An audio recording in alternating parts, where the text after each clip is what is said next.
Thank you so much, everybody, for coming in, and to anybody else that's coming in later. My name is Nancy. I am with the College of Physicians of Philadelphia at the Mutter Museum, and it is our turn this month for Science on Tap. For those of you who might be new to Science on Tap, it is a monthly free science cafe put on by a group of us sort of smaller museums in the Philadelphia area. Basically, we take turns every month finding a speaker to kind of engage a more adult audience in a kind of casual, fun format. In the before times, we would be at a local bar or restaurant, but unfortunately not right now because it would get quite crowded in there. But if you're interested, you can also still order takeout and delivery from them. So please feel free to do that. Tonight, on behalf of the Mutter Museum, we're going to have Dr. Marta Guron, who has received her BA in chemistry at Cornell, followed by a PhD in inorganic chemistry at Penn. She's dedicated her career to sustainability, chemical education, and finding a voice for women and minorities in STEM. Having run countless outreach events from the preschool to middle school levels and having taught at levels ranging from high school to graduate school, she combines her love for science and interest in sustainability with a dedication to clear communication about important sustainability issues, particularly waste management. She has published on both laboratory research and chemical education and has been quoted in both mainstream and niche periodicals as an expert in waste management. She now serves as the managing director of the NSF-funded Center for Sustainable Separations of Metals, combining her passion for sustainability and her work in inorganic chemistry. So welcome, Dr. Marta Guron. Thank you very much for that lovely introduction. Thank you, everyone, for being here and for coming out this evening. I'm sure it would be much more enjoyable to be in a restaurant or a bar, but here we are. At least you're in the comfort of your own home and maybe in your pajamas or something with a furry friend nearby. So, there are some benefits to that. So I'm here to talk to you about waste management. And as the title of the talk implies, Haste makes waste management a matter of social equity. So we're going to tap a little bit into our Philadelphia roots, where both Penn is, where I'm located, and also, of course, the Mutter Museum, and tap into our Ben Franklin quotes and roots and look at how that relates to waste management. So what can Ben Franklin teach us about how to improve our waste management behaviors? You may be wondering to yourself. And what does this even have to do with human health and all that sort of thing? So let's go ahead and start by looking at this picture that we have here. This picture right here, we have a picture of people who are basically standing, it's basically a conveyor belt style, at what's called a MRF, or a materials recovery facility. And MRFs are where your recyclables go when they get picked up from the curbside. Initially, I think many people think, oh, well, when I put something out for curbside recycling, there's like high-tech machinery that's going to separate it all out. And in the end, it's just a matter of, some machine will basically handpick by some properties and decide where these things go. But it turns out it's really not that sophisticated. Some of it is automated, but a lot of it is done manually. And in order to do that, of course, takes time. And of course, that's going to be the theme here, is that to do things the right way, at least with the technology that we have, things take time. And otherwise, haste makes waste, which either means literal waste or it means that it's causing human harm. So let's start with the good news. We have some good news for long-term sustainability. There is positive policy directions that are really promoting lowering greenhouse gases, which obviously has the impact of affecting global climate change, hopefully in a positive direction, decreasing extreme weather that we've been seeing and the real unpredictability that's been around us. And so for folks who are thinking about greenhouse gases, this idea of electrification and moving to electric vehicles seems like a pretty good thing, and it is, and it's good news for our long-term sustainability. But as with all things, every decision that we make, which we might suggest that this is a long-term idea, we need to consider, what do we need to do to make that happen? So let's take a look here at some elements that are used in electric cars compared to conventional vehicles. So if you look here, we have the electric car on top and we have the conventional car on the bottom, so an internal combustion engine type vehicle. And what you'll notice is both of them share in common copper and manganese, which is this sort of teal color. But electric vehicles also need lithium, nickel, cobalt, graphite, and this tiny little sliver, which for the purposes of our conversation is going to be rare earth metals. So I want to ask you for a moment to press save in your mind on those few elements that are unique to electric cars, but aren't necessarily needed for conventional cars. So again, that's lithium, that's going to be nickel, that's going to be cobalt, graphite, which of course is a form of carbon, and those rare earth metals, because we're about to come back to understand why this is important. So this brings me to basically our outline for how we're going to think about these things. We're going to talk about haste in decision-making around critical metals. We're going to talk about haste in waste management approaches. And finally, what do we do about all this? All these hasty decisions have been made. We have to live in this. We have to lie in the bed that we have made collectively as humanity. And we're going to borrow from our friend Ben Franklin once again and start with an ounce of prevention is worth a pound of cure. And I want to acknowledge the Motor Museum for providing these graphics. You'll notice there's lithium salicylate powder, and notice that lithium, right? That was one of the elements we just talked about. And notice it's an ounce, so how convenient. So these critical metals are going to hopefully, if we manage them well, help us to get this pound of cure in the form of electrification and a good outcomes for our planet and for people. So what actually are critical metals? So you've probably heard this before, those words, and maybe that's not clear to you what that means. So basically, in order to be a critical metal, a metal must have two sort of checkboxes ticked. One of them is that they need to be subject to a risk of supply disruption. And the other one is that they must serve a purpose deemed as important based on an evaluator's perspective, which sounds very undefined. But what I can say with fairly good certainty is that we can probably all agree that having access to things like cell phones and moving forward with electrification are definitely what I would call deemed as important. And so those purposes certainly fulfill those checkboxes. So what are things that might subject these metals to a risk of supply disruption? Well, they may just be low in supply in the Earth's crust. We may just not have many of them. And if you don't have many of them, well, clearly, it's going to be a little bit of a challenge to get enough of them to be used for the technology that we need. Now, they may be subject to geopolitical concerns, particularly if they're centered in one place or controlled by one political entity. So you can imagine that if there's one political entity that has control over a particular resource, that's going to be a little bit of a challenge in terms of maintaining diplomatic relationships with that entity so you still have access to that resource. Whereas if it were more spread out, you have a little bit more leeway in terms of how you go about your diplomatic relationships. Additionally, they may be in an inaccessible area. So sometimes just topology, it just might be hard to get there. Now, what might be deemed as important? Important for technology to move forward, or just crucial to providing necessities of life. And again, transportation being a pretty high necessity, particularly for Americans where, spaces are spread out. And of course, cell phones, people tend to like their cell phones. Most of us probably have one.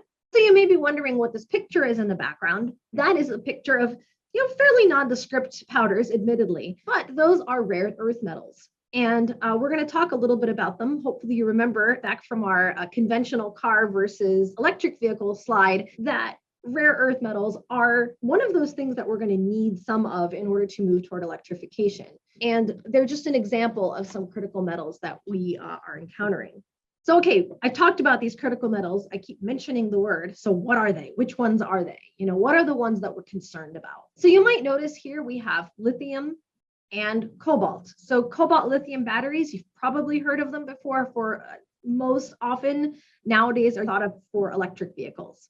So these, unfortunately for us, are critical metals. Additionally, you'll notice that we have nickel and zinc. These are recent additions, gallium, indium, tellurium. These are all in the semiconductor industry. And then you'll notice we have the platinum group metals. So that is basically this whole cohort of metals here. They tend to be very expensive, pretty hard to find, and relatively hard to separate from one another. And then we have scandium, yttrium, and this whole row called the lanthanides altogether. So the lanthanides plus scandium and yttrium make up the rare earth metals. So that's when I say rare earths, I'm really talking about a group of elements that are really critical for electrification and this technology moving forward. So again, hopefully you're starting to sense a theme. A lot of these elements that we're going to need to move toward electrification happen to also be critical metals that might be in danger of basically not existing when we need them.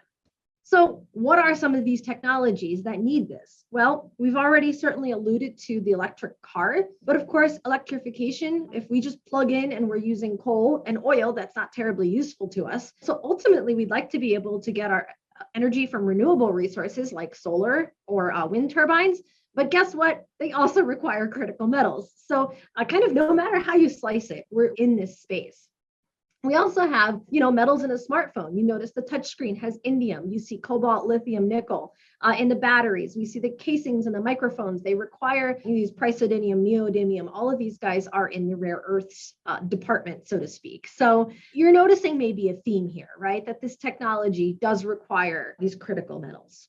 So what actually is the problem? What are these hasty decisions that have been made that have led us to this problem with waste management and, to some degree, critical metals? So the first challenge that we have here is US-China geopolitics and economic practices. As of right now, China holds the greatest share of critical metals, particularly the rare earths, but also cobalt. And so basically what happened was that during the Obama and Trump eras, the US government was pretty concerned with immediate problems like terrorism and various other challenges, like COVID and things like that. And so unfortunately, they sort of deprioritized holding on to US stake in places that have access to these critical metals. And so what ended up happening is that China sort of took advantage of our inattention and was able to buy up a lot of these resources. And when they did so, they also used some economic tactics to make it so that it was much cheaper for them to do that. It basically meant that China has control over the vast majority of these critical metals at this point. And so the geopolitics between the US and China are, obviously tense. And so these kind of hasty decisions around thinking about what the immediate concerns are, which were certainly important, but ultimately led to this long-term problem of where do we get our critical metals from if China has hold over all our resources? The next kind of hasty decision has to do with children and adults who work to provide for their families in areas depleted of farmland, which was then replaced with mining and hazardous working conditions. So the hasty decision here is, how do I make a quick buck? And the answer, unfortunately, in places like the Democratic Republic of Congo is through unethical labor practices, child labor, and really exploitation of human workers. And what happened, again, is there was farmland, and then these big mining companies were able to come in and basically raise the ground so that they could take care of and get access to the resources that were in there. And now folks lost access to their farmland and were forced to work in these mining conditions to be able to feed their families. Unfortunately, the result is that their health is at risk and they're exposed to tremendous hazards associated with these unethical labor practices. Also, we have environmental disregard. So this picture down here is a picture of a mine tailing pond. And what ends up happening is that they are necessary. When you have a mine, you basically end up having this waste liquid. And they are necessary because they need to go somewhere. But they do require upkeep. And there's regulation to ensure that the hazardous stuff that's contained in them doesn't leak to the environment. But some countries forego this in order to promote faster production and larger profits. So again, hasty decisions around this are leading to human health impacts and wasteful practices. I want to move forward in thinking about, okay, now that we know what critical metals are and what the real issue is, how does waste management fit into all of this? So we're going to subdivide this a little bit into thinking about landfills and consumer curbside recycling and also e-waste recycling. So in terms of landfills, let's do the same exercise, right? Where we think about what hasty decision is causing challenges. In landfills, there's this haste, this desire to quickly offload unwanted items, sometimes without detection. Now, there's a distinction I want to make between dumps and landfills. Dumps are unsecured. They don't have really any regulation. They're generally illegal. And landfills are actually quite regulated by the EPA, but there are also people who offload unwanted items that contain hazardous materials that were never intended for a landfill. And so sometimes the barriers that they have in place don't match the waste that is being placed into the landfill. So there is this, again, hasty decision. Let me offload this. Let me get rid of it. That then leads to creating this hotbed of hazardous materials, which of course leads to health effects in adjacent neighborhoods. So again, human health impacts of hasty decisions. Next, we have consumer curbside recycling. Now, I could talk about this for hours and I won't, I'll spare all of you that. But there is this lack of planning, this hasty decision-making around how to build the infrastructure for curbside recycling. And what that's done is that regionally, locally, within a very, very small radius, we're talking a mile or less in some cases, you can have consumer curbside recycling policies that differ completely from one another. And so what that means is that people are super confused. What can I put in that recycling bin? What can't I put in that recycling bin? And so what ends up happening is sort of two different things. Either people are like, whatever, it doesn't matter, and they throw it in the garbage, which of course defeats the purpose. Or they say, you know what, why don't we go ahead and just throw everything in there and they'll sort it out at the MRF, but they may not think about it as a MRF, but they'll sort it out later, right? But the problem with that is that if these things are cross-contaminated with things that aren't recyclable, then actually what happens is that the entire load becomes contaminated. And then what that means is that sometimes they can't process it at a recycling facility, and it actually leads to more landfilling. So educating people about what their very specific local curbside recycling policies is important, but also really, again, a much longer term decision would be building up that infrastructure and making it consistent from place to place so that different places all have the same basic idea behind what is recyclable and what is not recyclable, and have the infrastructure to properly handle that recyclable. Then we have e-waste recycling. Again, hasty decisions that are leading to problems. When people take their e-waste to e-waste recycling facilities, what happens is a fairly involved process, which we're going to talk about in just a second. But what some people do is that they decide that they're going to turn a speedy profit. They're going to become a middleman, so to speak, and they'll happily take your e-waste away from you. You feel good. You're like, I've done my part. I didn't put it in the landfill. And what they do is they will actually take that e-waste, shove it in a container, and send it off to some other country for the other country to deal with. Whether that's according to our regulations or not is beside the point. But the point is that they're not doing the hard work that is required to recycle the e-waste the right way, which unfortunately sometimes leads to landscapes that look like this, where we have basically dumps of e-waste. And e-waste not only has critical metals, but also has really hazardous metals. It's a combination special of those two things. So clearly we have some challenges there. So we're going to talk about them in turn a little bit. So if you saw any of the promotional materials, you saw this quote, Superfund sites are not super fun. So let's talk about what a Superfund site is, first of all. These are sites designated by the EPA that are considered most highly contaminated and in need of long-term remediation. As of right now, there are about 40,000 Superfund sites in the US, with about 1,300 of them being designated on the national priority list. So that's a lot. And there's a really good chance that there is a Superfund site somewhere kind of sort of near where you live. So there's this community resource that I want to put up here. And this is obviously not something you can necessarily click on, but if you just Google EPA Superfund resource or where you live, you can type in your zip code or your city and find out what Superfund sites are near you. I challenge you to do that and educate yourselves on what's nearby, because you may be surprised at what you find. So I did this exercise for Philadelphia, again, being from Penn and with the Motor Museum, I thought, let's indulge. And as I mentioned, we have metals that kind of fit into 3 of the 4 hits that you get in the city of Philadelphia. The first Enterprise Avenue Superfund site, and you'll notice the date there is from 1983, and it was a landfill. Now, what was dumped was incineration waste, fly ash, and of course, illegal burying of chemical and industrial waste. And of course, the early 80s, like all the regulations probably weren't entirely fully in place. So there is a little bit of that historical background, but also they're not supposed to be illegally burying anything. This space has been remediated to the point that they're able to remediate. And now it's a commuter runway for the Philadelphia International Airport. So next time you fly into the Philly airport or you drive by, take a gander and look, oh, look, there's a Superfund site. How lovely. So the more you know. I'm going to skip to the third one, which is from Metal Bank, which was a metal salvage center. So that was a place where they recycled metals. You did the right thing. You went to go try to recycle your metals and it got sent, let's say, to the Metal Bank of America in 1983.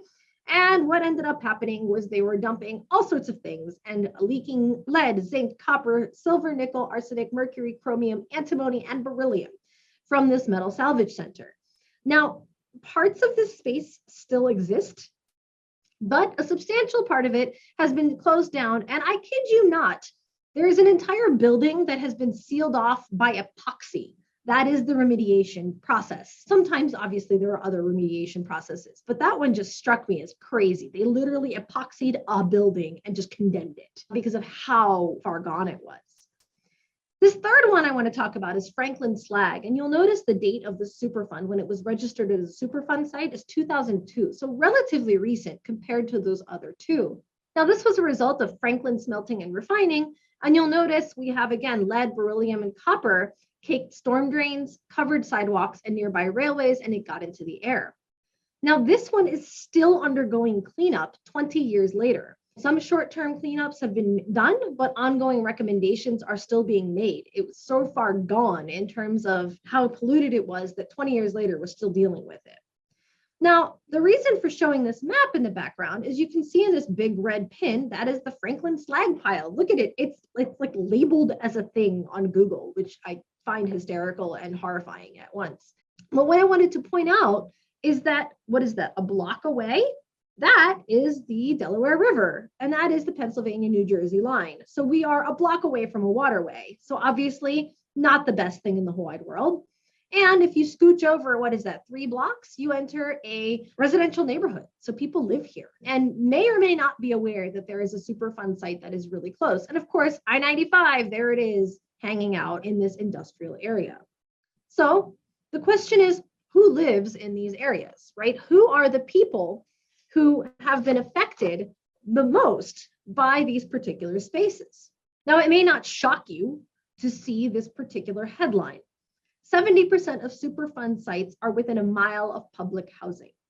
This particular report found, and this was as of 2020, so this isn't an old statistic per se. While not all Superfund sites are directly waste management related, they are all a result of mismanaged waste. So haste in decision-making around what to do with an undesirable material. Again, haste has made waste a matter of social equity. And just to clarify, in order to be eligible for public housing, a family must make less than 50% of the median income for the region to qualify. So that's already a substantial challenge because it obviously affects those who are most socioeconomically disadvantaged. Additionally, according to the Census Bureau, the folks who are most likely to be in that particular category are about 25% Black and 25% Hispanic. And so it creates this real source of inequity where we find that people of color and people who are marginalized by society are the ones who are most likely to be living near these places that are generating these hazardous materials in the soil, in the water, and are in the area, all because of hasty decision-making around waste disposal. So let's talk a little bit about e-waste, okay? So surely, we talked a little about the metals recycling, right? That was one of the Superfund sites. We talked a little bit about the landfills. Surely this e-waste thing, we've got that under control, right? Not entirely. So as we look at this, I'm not going to go through the whole thing, but you'll notice there are some aspects of this that are automated, right? There's shredders, they can put big magnets on it and be like, oh, look, I have a big magnet and I can separate that out. But there's a huge amount of manual disassembly. So they need to get out the glass, they need to get out the plastic, they need to get out the ferrous materials, so things that are magnetic. They want to be able to pluck out circuit boards and copper. And of course, if they can get these critical metals, all the better. But all of these things require lots of steps, which take lots of time and cost lots of money. And so this should give us a hint as to how to decide when an e-waste recycler is legit versus not so legit. So what happens if they're not so legit? Well, as I sort of alluded to before, they ship these things off in containers and send them off to countries that are kind of unable to refuse them. And what ends up happening is you have people in these really not great conditions who are working to try to disassemble these electronics so they can find the precious critical metals that are hiding in there. So they might be able to resell them and basically make a business out of it. But it's not like any of this is regulated. It's not like there's a business attached to it. Anybody's checking their health. Nobody's really monitoring what it's doing in terms of long-term health concerns. So you may be looking at this and saying, look, I don't want to be part of this. I want to do the right thing. Like, how do I do that?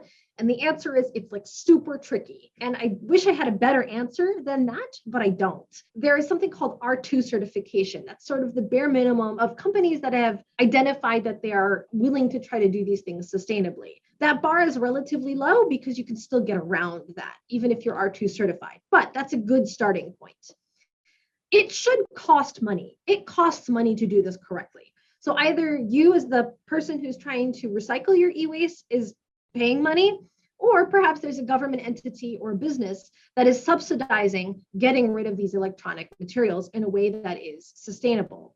But you shouldn't be just kind of handing it to somebody in a way that doesn't involve cost to someone, because it costs money to do this right. There's also something like a certificate of destruction. You should be able to have one of those and ask for one of those. They're required to monitor what happens to your e-waste over time. But again, if you have a word processor and a printer, there's a good chance you could fake one if you really needed to. So it's tricky. And a lot of the language around this is tricky too. So there's a good amount of greenwashing that happens around e-waste recycling that they'll say to make it sound like it's legit, but it may not be. I wish I had a better answer. But the answer is I don't have a better answer. All we can do is try to check for those bare minima and hope for the best.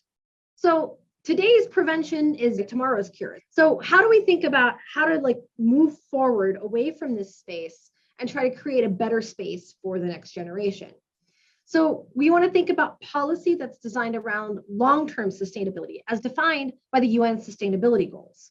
So for those unfamiliar, these are the UN sustainability goals. We're not going to go through all of them, but you can certainly appreciate that human health, right, good health and well-being, and of course, access to being able to have living wages, so trying to eliminate poverty, is intimately tied to responsible consumption and production as it pertains to waste management and generating these electronics that are going to be used for electrification and tomorrow's technology. We need consistent infrastructure, subsidies, and education around responsible waste management. This is so difficult, it's complicated, everything's very nuanced, and it's hard to navigate. And so if we could make it more consistent, it would be a whole lot easier to get everybody on the same page. And of course, we can look at new technologies that can help us to make it maybe cost a little bit less, right? How can we improve on these current mining and recycling protocols so as to move forward? Now, in terms of individual things that we can do, we have this responsible consumption and production, right? So do you really need that newest cell phone? Maybe you do. Maybe it's no longer charging and it doesn't work and everything stops. But maybe if it's just like, oh, it's the newest thing out there, keep in mind that the more of those things that we purchase, the more of those critical metals that we need. And so there's sort of a give and take there. So those are like little things we can think about. And of course, where that spent cell phone goes when it's done. So let's talk a little bit of chemistry here. We're going to focus a little bit on gold now, because we have a pretty good story around gold, and it is one of the critical metals. And what happens to gold industrially right now in terms of separating it out? So what happens is that basically we use cyanide, that is sodium cyanide. So if anybody's ever heard of cyanide at all, we know that cyanide is bad news. It's very hazardous, it's very toxic, people die from it if exposed to it. And basically what they do is they can extract the gold with cyanide. It also involves often acids. Of course, it's creating sodium hydroxide, a strong base. And so there are a lot of hazards associated with this. Now in 2000 in Romania, there was 100,000 meters cubed of cyanide polluted water that was released from a reservoir that contaminated rivers in Slovakia, Hungary, and Serbia, leading to the death of a lot of fish. And of course, getting into the water of people who are drinking the water around there.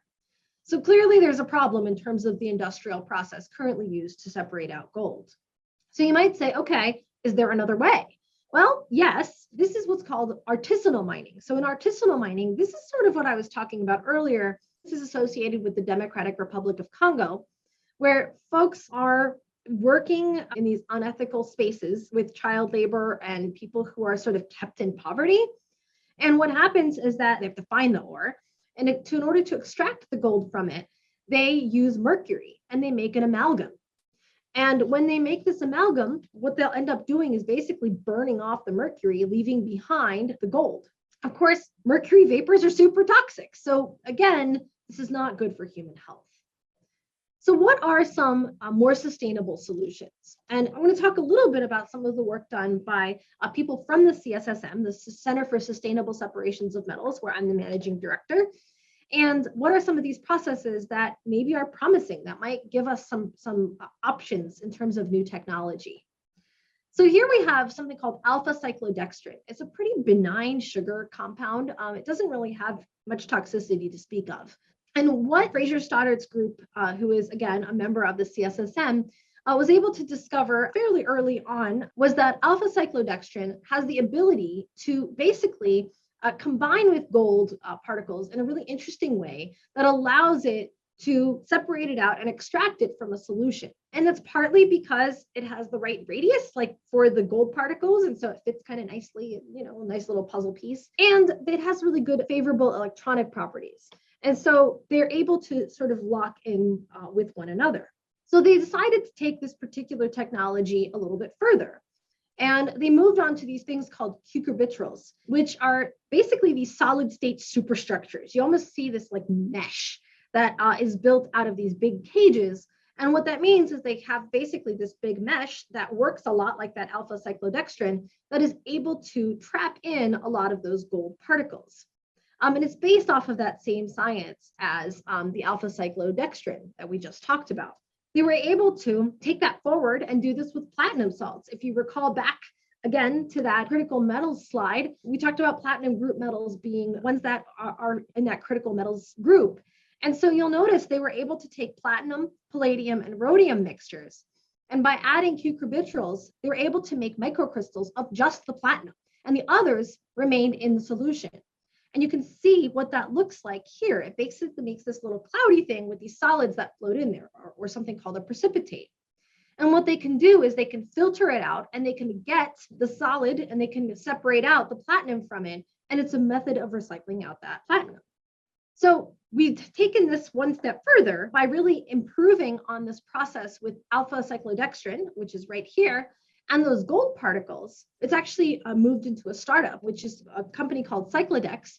And they operate out of a Comstock mine in Nevada, which is a fairly famous gold mine. And basically what they do is they take this alpha cyclodextrin and they combine it with these gold ores or solutions. And when they precipitate out the stuff that's the liquid, they basically put it right back through so that they don't lose any of the gold that's in there.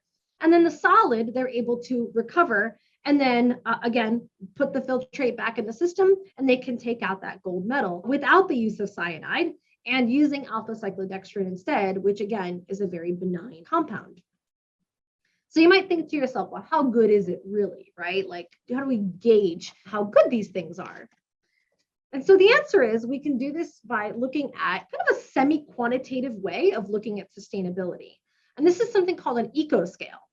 And what you do basically is it's kind of like a grade. Like we can grade these processes according to whether they require a lot of energy, right? Because heating takes energy, and energy is something that requires, whether it's coal or oil, or maybe in the future, renewables. But in the moment, it requires energy, and therefore it's a little bit less sustainable if you need energy to make it go. And of course, toxicity and environmental hazards have the problem of not only being a hazard to the humans, but also that waste then goes into the environment and causes trouble to human health as well. So this process over here is related to what is the current industrial process that is used for gold processing. And so if you look at all these different things put together, you'll notice their grade is like a 44%. Like, I don't know last time you've been in school, but I would not be super excited if I got a 44% on an exam, right? Not great. So a higher eco scale score means it's a more sustainable process. Now, when we look at this Stoddard cyclodex process and we start with alpha cyclodextrin, we're able to eliminate a lot of these things like sodium hydroxide and of course the cyanide. And the outcome when we factor in yields is that we get an 84%. I'd much rather take a B over an F personally. So obviously there's a huge improvement and we can quantify that improvement in a really measurable and interesting way to show really that improvement. So to finish things up here, it seems to me that if we have a combination of policy, infrastructure development so that we have consistent policies, education, and of course research, which is what the CSSM is working toward, that is what's sort of needed for the cure, right? To be able to handle some of these challenges that we've left for ourselves generationally. Any one of those alone isn't really likely to succeed without the others because they all work together. It's a system. There is good news in all of these areas as of today. We just have to be watchful and try to stay as educated as we can, which of course you're all doing because you're here at this conversation. And we want to just be mindful of our purchasing practices and our waste management practices so that we aren't making hasty decisions that might lead to problems for someone else down the line. And the focus really must be on long-term strategies and not short-term decisions and profit seeking. Because in the end, who ends up struggling, of course, is the people who are being exploited for the process or the environment, which then ends up, of course, having a health effect on the humans around them. So I definitely want to thank the NSF for our funding. And I just want to share with you, a couple other things that we do. If you're interested in our chemistry at all, here's our website, cssm.upenn.edu. And there's points to some of our research highlights and things like that. And of course, we actually do some outreach as well. So if you are an educator and you have any interest in some of the materials that we have, by all means, please go ahead and check that out. I really want to thank all of you for your attention, and I'm really excited for the discussion. Great. If you're ready, I can start kind of throwing some of the questions we got in the chat and the Q&A at you and see what we've got. So the first one we got was from Christy, who I believe it was on your fourth slide. They complimented an infographic and wondered what the website was. They couldn't see it on the slide in their laptop. It's from elements.visualcapitalist.com. Okay, elements.visualcapitalist.com. Mm-hmm. All right. And so our next comment was from Ray, who just said that Franklin slag waste granules were used for asphalt shingles for a short period of time. So they're certainly spreading the contamination around. Sharing the wealth. Yes. Arnie wanted to know who pays for the cleanup at Superfund sites. That is taken care of by the EPA, right? So the Environmental Protection Agency. So your tax dollars at work is the short version. There are, however, I will sort of back that up with, there are fines, of course, associated with these things, assuming that the company is still in business and hasn't filed for bankruptcy, right? So it's kind of a combination special between fines and tax dollars. Okay, makes sense. The next question was from Laura, and they asked, what should I ask my county recycling folks for the certification for e-waste? Basically, one of the things you want to be able to do, so there's R2 certification. That's sort of that minimum that you want to look for. Again, you want to look to make sure that it is costing somebody money. And again, I mentioned that certificate of destruction. There is a resource that I found that was really, really helpful. So this is a website that I found, which is really great. It's great at sort of like, there's like jargon, right? There's lingo that is used in these different spaces. And sometimes they can get away with making certain claims by using certain terminology so that it's not technically false what they're saying, but it's greenwashing, right? It leads you to believe that they're doing something with it that they're not really doing with it. So it's kind of interesting to see what some of those loopholes are that some of these places might be using. So I found that to be a really helpful resource. And yeah, I'm noticing in the comments, folks are saying, yeah, they were born by a lot of these companies. And again, that's true to a point, but of course, if they go out of business or file for bankruptcy, where is it coming from, right? Yeah, the funding for the EPA cleanup. Sarah asks, what's the methodology used to create the salts for gold extraction, et cetera? Do we mean, I guess I'm trying, as I understand it, it's the creation of the salts that's used for the more sustainable gold extractant. Is the creation of those salts problematic in any way? And Sarah, please chime in if we are misunderstanding your question. Yes, there is environmental waste that is created in those solutions, but a lot of times they're acid extracted, and that obviously does have some hazardous concerns. Actually, a lot of companies do this because it benefits them to not have to keep buying more acid, but they'll actually cycle it through. So they have kind of a vat of it and they kind of pump it through so that they can do what they need to do to extract it to make the salt. And then they do the thing with the salt, and then they're left with this acid solution, and then they can kind of pump it back through the system. Okay, so it can be like a self-contained. Yeah, okay. Yeah. And it benefits them to a large degree to do that because that means they don't have to keep buying the same stuff over and over again. Yeah, I will say that's reminds me weirdly of how in a lot of anatomy labs, they recycle the acetone that they use to degrease bones. And so they'll have sort of the acetone soak and clean process, but they also have an acetone recycler that then cleans the acetones they can use again. We have another question from Anonymous. What can be done now given that China already has a strong hold on precious metal resources? That is a complicated question. And I will be the first to admit I am not a policy expert. So I don't know that I can comment to the policy side of it. What I will say from my perspective is these materials do exist. And I'm going to give a little bit of a shout out to, we have these really cool mineral flashcards on our website that shows where these critical metals are located and like where the resources lie. And if you take a look at those, what you'll find is that a lot of these things actually do exist in other places. Like we do have stores of it in the US. So from a policy perspective, really the best thing you could do is have the government subsidize US companies to be able to build that infrastructure.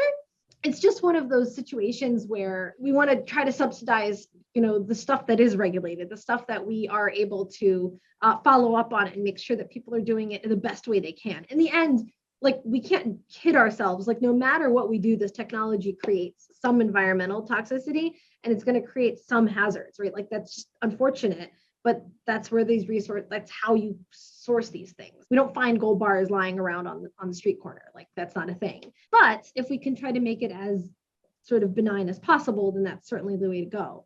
The other aspect of it has to do really with figuring out a more consistent way of looking at particularly e-waste recycling, because right now it's all privatized and there is no consistency between how people handle it. Every place kind of has their own business model, which makes it really hard to navigate, right? And so again, if we were able to just create guidelines and specs that all of these places are sort of intending to use or are required to use, having that consistency in the infrastructure, because it is it's a concern with everyone, with it affects communities, right? Then that would really be helpful, because then that technology could be more easily translatable across different places. We also need more people working on it. Like the science, we just haven't caught up in terms of the science, which is part of why the CSSM exists. It's part of why the Critical Materials Institute exists in Ames National Labs. There's a lot of work still to be done in processing, and figuring out how to do these things sustainably. And some of them we just don't know how to do, period. Like it's just a really tough thing. Some of them are just so similar to each other chemically that trying to separate them from each other is a huge problem. All right, next question is from Steve. Could you discuss bioremediation, phytoremediation, and rhizoremediation sustainable approaches, including genome editing for cleanup of hazardous metals and organic and inorganic toxic pollutants? And I can read that again if you would like.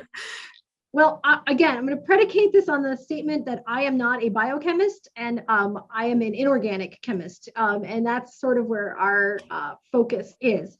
What I will say is that there is really, really great promising research right now in bacteria that thrive on rare earths. And so it was interesting. It was discovered in a mud pit, in one of those, geothermal spaces. And this bacterium was discovered that basically, gobbles up rare earths, right? And it has a real preference for it. Actually, that's a huge, huge direction that this particular field is going. It's a huge problem, and every metal kind of has different needs because they're all different chemically. But absolutely, a lot of these bioremediation processes are absolutely part of the solution because they're selective, they're good at what they do, and they're pretty quick and relatively benign. You don't end up creating all this chemical waste, when you do that. Himanshu asks, speak on the cost/benefit of switching away from single stream recycling back to material segregated recycling. Is the juice worth the squeeze? I think it might be. That is a great question. Those of us who kind of function in this space, there's definitely, I think, a realization that single stream isn't all it cracked up to be. And just to provide a little bit of context. So, back in the days of yesteryear, you went to a recycling center and you had to bring your newspaper in one container and your glass in one container and your aluminum in one container and your steel in one container, and they had separate containers.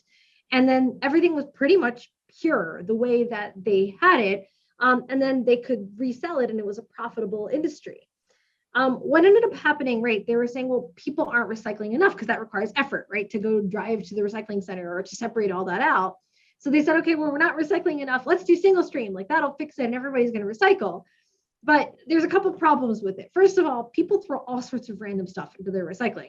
Wood is not recyclable. I always makes me laugh when people put like a chopstick in there. I'm like, but you can't recycle wood. Like you can maybe chip it and do something else with it. I guess you can recycle it that way, but you can't recycle it the way you would something like plastic or metal or anything like that, or glass. The other challenge is actually has to do back to our friend China with their policies on recycling. So again, as recently as 2008, there was a situation that was sort of mutually beneficial where the Chinese industry would send over their manufactured goods to the US, and then the US said, great, like we have all our manufactured goods. Why don't we send you our plastic that we have from our waste? And then we aren't sending back an empty container across the ocean. And then y'all can use that plastic to make your manufactured goods. And so it sort of created this loop system, right? Where we were sending over the resources and they were sending over the manufactured goods, at least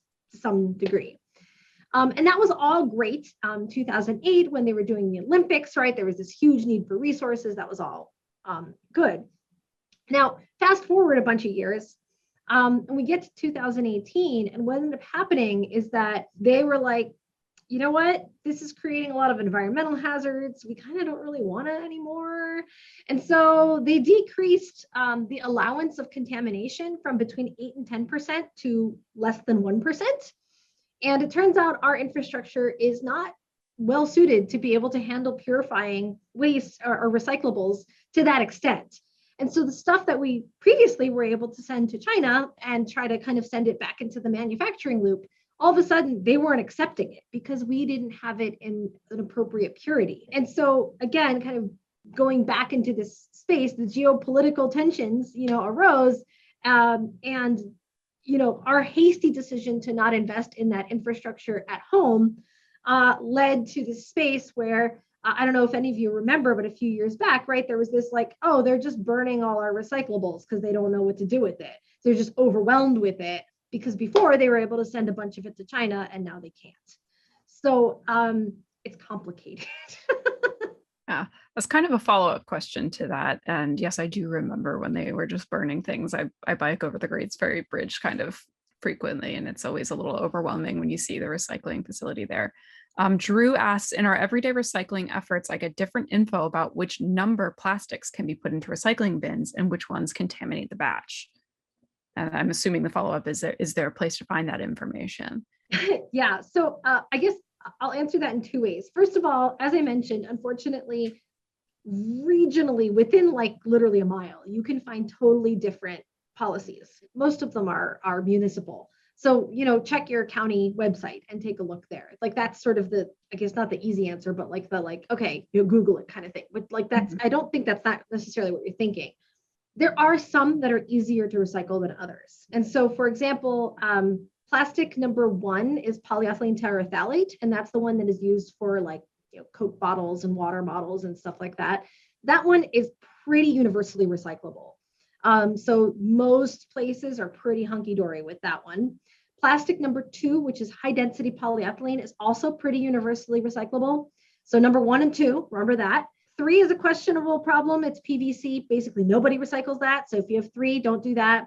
4 is your little plastic bags, little films and stuff. That's bad news. That's low density polyethylene. And what that does is it gums up the gears in recycling facilities, which is why you should never put it in there. Definitely put it in the ones by like the grocery store or something, because those go to separate facilities that don't process the recyclables together. And then 5 is polypropylene.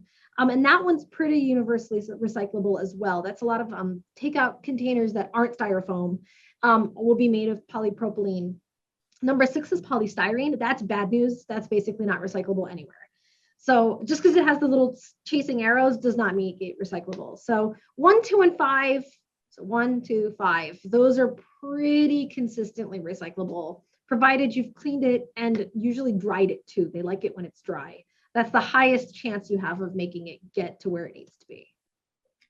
Yeah, I was going to say, my partner and I have a somewhat obsessive sorting need. We always bring our bag of soft plastics to Target and try to stuff it in there with all of the, apparently everybody else is doing it, which is great because the bin That's is always good. very full. I'm going to do our last few questions. Christy asks, I hear you using the term critical metals and rare earths. When should we be using which? I'm going to just go ahead and use the slide that I have. The visual will help here. So the critical metals are all of the ones here that have the little box around it. So these are the ones that as of right now are nationally registered or federally registered as critical, which means that they are both kind of necessary and helpful for technology, but also potentially we may run out of them for various reasons. So those are the critical metals. The rare earths are scandium, yttrium, and this whole row down here. So the rare earths are a subset of critical metals. So rare earths are critical metals, but critical metals are not rare earths. It's the, square is a rectangle, but rectangle is not a square situation. Okay, I think that is going to be the last of our question. I'm appreciating the kind of active conversation about the EPA and the funding situation because it is pretty spicy and highly contested every time one of these issues comes up. Thank you, everybody, for participating. Marta, do you have any parting words for everybody? Nothing specific, just keep fighting the good fight, right? That's all we can do. Right, and you can follow CSSM is on Twitter. Do you guys have Facebook or just Twitter and YouTube right now?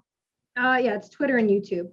So it's at NSF_CSSM. That's where we are. Yeah, and we're going to be tweeting somewhat regularly about them on the Mooter Instagram account. So hopefully, if you don't remember that Twitter account, you can follow the Mooter Museum, and we'll redirect you over to them. For anyone who's interested in next month's Science on Tap, it's going to be presented by the Academy of Natural Sciences.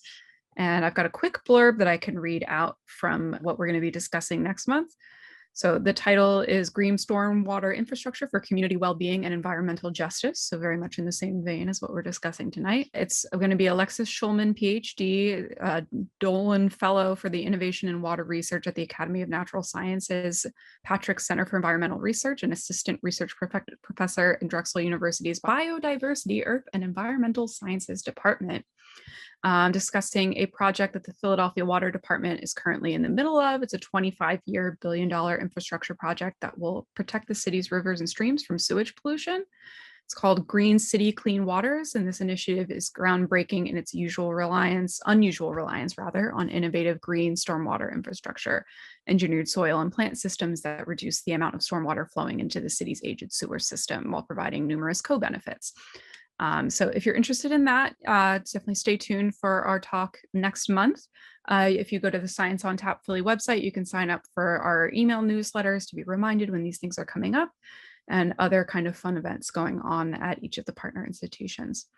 So thank you everybody so much. Thank you, Marta, for all of this wonderful information. And hopefully I have a bunch of e-waste in a bag at my house that I'm now going to be double checking to make sure it's R2 certified at the very least where we're sending it, and hopefully start being part of the solution and not part of the problem.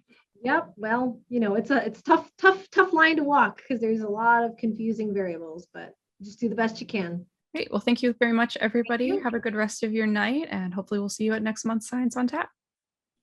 Good night.